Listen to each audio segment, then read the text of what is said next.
There's a story you told about the time he made you dig a big hole just because it was difficult. There's wisdom in that. That you just need to work. You need to stay busy all the time. These were training camps from 2005 to 2007. In the summer, we went to the mountains. There was a children's camp there, an old Soviet-style pioneer camp, where we stayed doing our runs in the forest.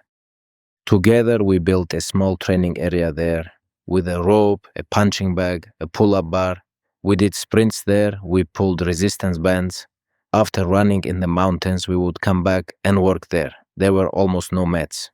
We built the base ourselves. It had a dining room on the first floor and an attic space where we slept. We would come downstairs, eat, go outside, train in that little sports area, then run in the forest.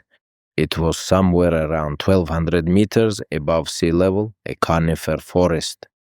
We spent the whole summer there. There we'd train in the morning, then there was nothing to do all day. And in the evening we had training sessions again. But during the day, so we wouldn't be busy with unnecessary things, my father sometimes gave us work. And we'd ask, why are we digging this pit? He'd say, well, people used to use it like a refrigerator. When you dig 2 or 3 meters down, it is cold inside. You can put milk there, cheese, things like that, so the food does not go bad. And we were like, okay, but do we really need these refrigerators every day? So in that sense, this was his approach back then.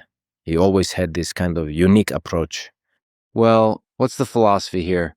That you got to be busy all the time, working hard, doing something difficult? Yes, it's very dangerous to give a child free time in adolescence. They should always be busy, learning new information, improving, acquiring new skills.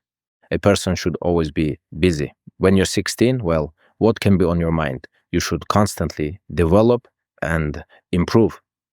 And by this time, you should already, I believe, have decided what you want to become. You should already be investing in what you want to turn into